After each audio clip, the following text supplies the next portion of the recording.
body in the trunk, son, so what's it gonna be? The nigga laying dead cause he came for me. I had to quit. Yes, your boy Crypto Blood, and welcome to another episode of My Two Satoshis. It is November 26, 2019. Shout out to my man Crypto Don Juan for the song request today. N-O-R-E featuring Nas, Body in the Trunk. Thanks for this song request, man. What's going on, people? Hope you guys are doing well today, and welcome to another episode. Today, we're going to be looking at Bitcoin ATMs. Looks like a firm down in Miami has partnered with the largest shopping mall operator in the U.S. Is this a good thing? Or is this a step in the wrong direction? I mean, malls are closing. We know that is the trend. I don't know. You guys have to let me know in the comments below.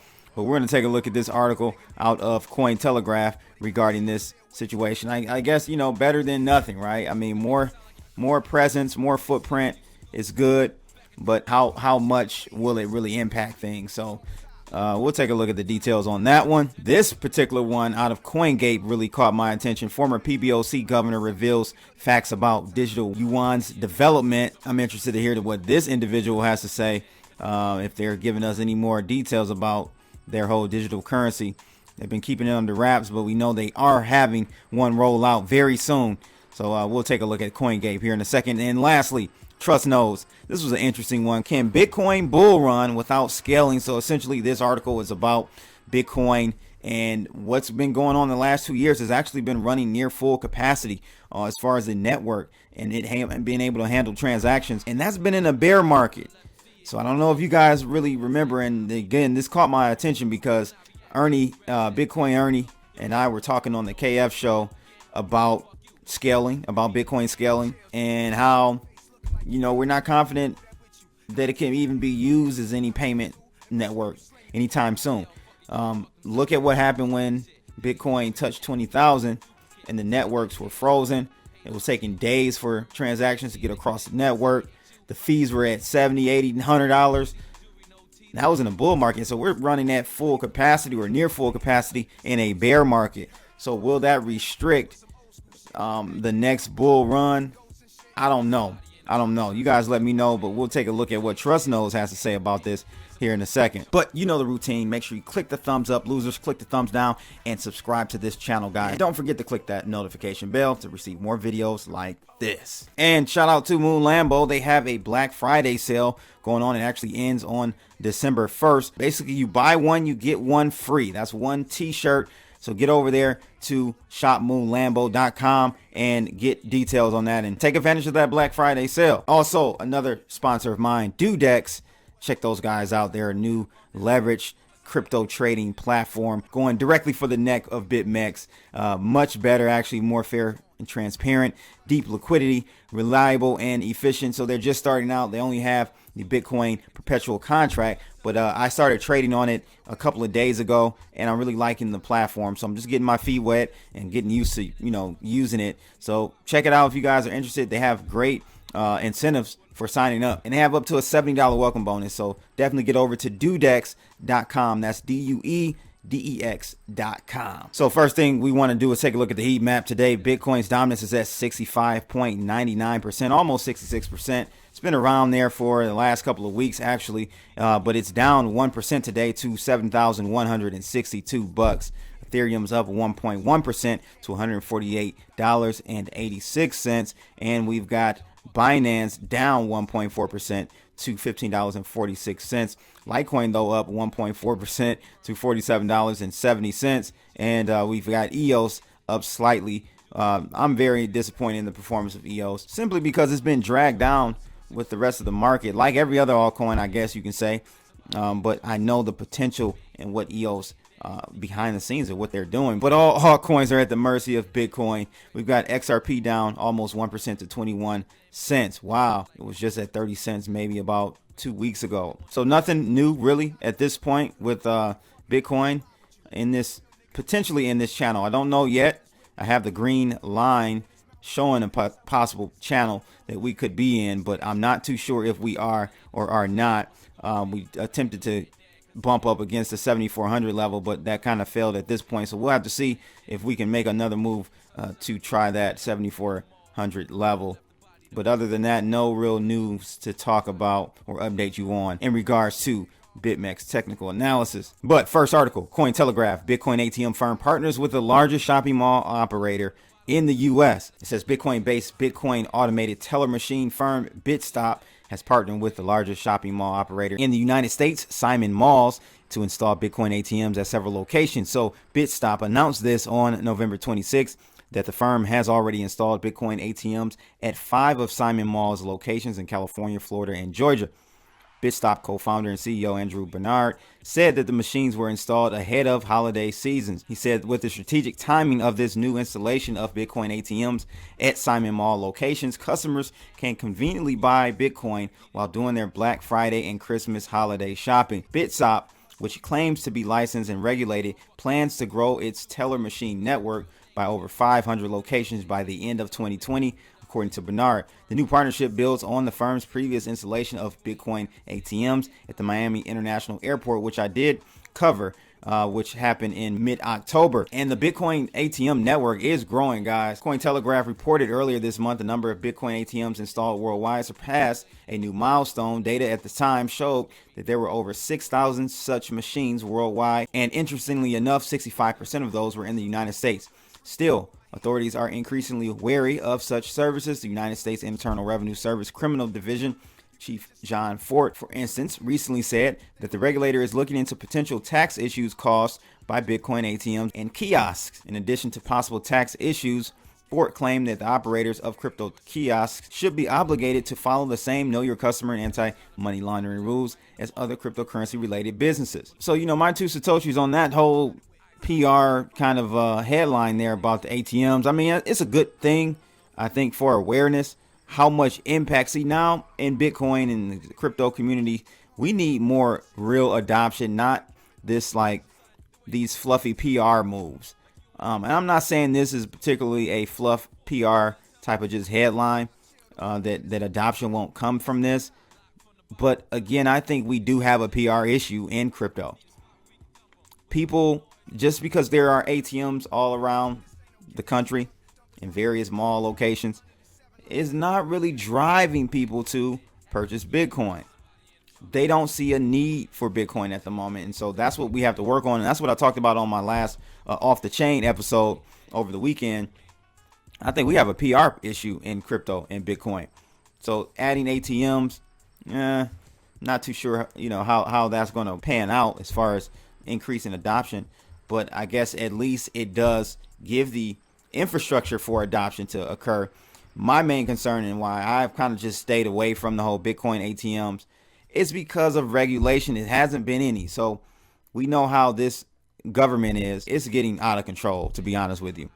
From cryptos to, the FTC and what they're doing on YouTube with this COPA thing. The governments are very restrictive and restricting when it comes to business innovation here in America. I mean, I think that there's a tail risk with operating and owning a Bitcoin ATM because at any moment they can just switch up stuff, make it where people have to go through this long ass process to even buy Bitcoin at an ATM. And some of this is the government's fault and will continue to be the government's fault. But we have to have it where it's a frictionless environment and experience for the end user, because they're using Cash App, Venmo. Those are easy for them to use with no problem. They're not thinking about preserving their wealth.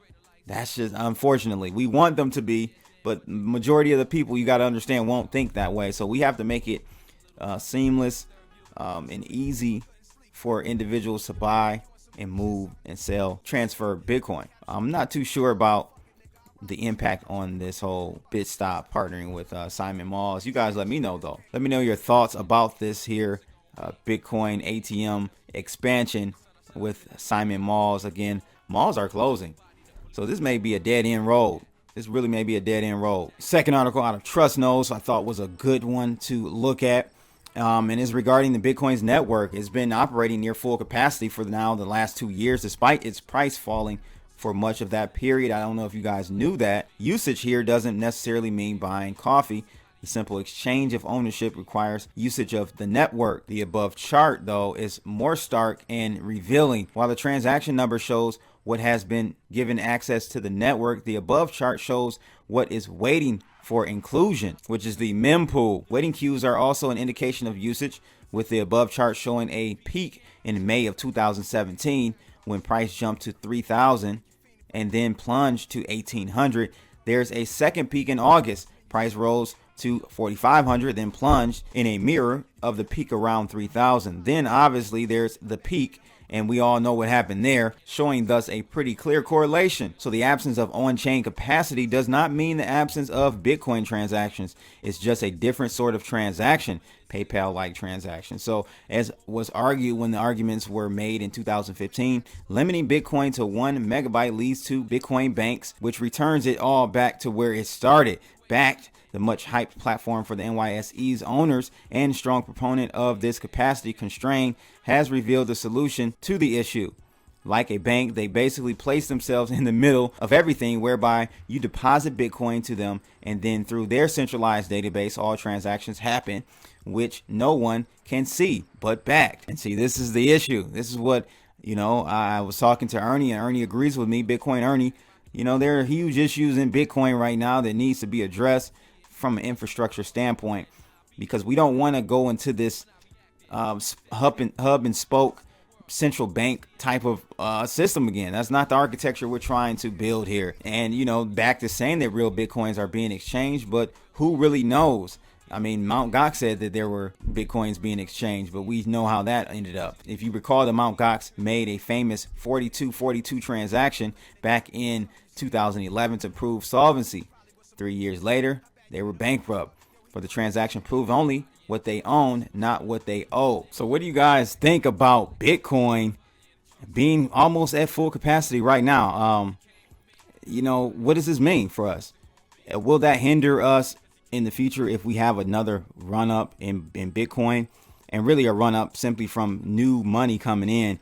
Will that really hinder us? I'm gonna be honest with you, I don't think it will, because a lot of stuff will happen off chain, on exchanges, kind of off chain. That's what was going on in 2017, late 2017. Transactions were being done off chain and then settled later. But at the end of the day, like, what are we doing this for? Like, if a lot of people come in 2020 for whatever reason, I personally think it would have to be geoeconomic, some type of issue in that realm. But maybe it's like we're wanting growth, but we're not even infrastructurally ready for it. So maybe it's best that we don't see that growth until we figure out a solution for scaling. It's not going to be lightning. It's not going to be lightning. That's just not the right way to go. But again, you guys let me know. What are your thoughts about that? It's interesting to see that we're at near full capacity with this network, and we're in a bear market. So I can only imagine what it looks like in a bull market. Last article, one I'm really excited about. Former PBOC governor reveals facts about the digital Yuan's development. Says that the president of Chinese Finance Association and former governor of People's Bank of China said in a recent forum that the Chinese will continue to build its digital currency for payment and retail purposes. Said the statement was made in a forum today. He further said that currency is a symbol of national sovereignty, and big nations should be very careful when choosing the direction of technology. If in case they are not careful, they can incur huge losses. So he says fiat currency is a symbol of national sovereignty. Central banks, especially super sovereign power, should be very cautious when choosing a direction. If going in the wrong direction, the downside can be significant and even a credit crisis may occur. He emphasized that there are two goals tied to implementation of digital currencies. One is encouraging retail trade and the other is fostering international trade. The PBOC is the wholesaler and commercial bank and a distributor as well. The difference is banks won't be able to apply money multiplier on this portion of money, and the payment interface will be able to use WeChat and Alipay, he says. Interesting. So the only thing I kind of pulled from this is that they're going to be integrating with WeChat and Alipay. That's the main thing that I'm pulling from here that I did not know about before when it regards to this digital yuan. My thing is, I'm still confused as to how Binance is running out of China and they haven't been shut down, when it's just weird. I don't understand that whole relationship. If somebody does, please let me know in the comments below, because I have been wondering that for a while. And then it kind of came back up in my head when we saw CZ kind of go on a rant about this crypto editorial company putting out false news about a raid on his office in China. I don't know. Again, you guys let me know. What do you think about this? Man, WeChat and Alipay, that's going to be huge. That's going to be huge and easy for them to integrate. They can roll this out literally by next year. That's how, because the infrastructure is there. No one uses cash over there anyhow. Everyone is on WeChat and Alipay. So again, let me know your thoughts about that in the comments below. That's pretty much it though, ladies and gents. Again, shout out to my man Crypto Don Juan on YouTube for the song request, Nore, featuring Nas, Body in the Trunk. I'm out of here, people. Make sure you like, share, and subscribe. And click that bell to receive unbiased crypto news reported by yours truly, Crypto Blood. Holla.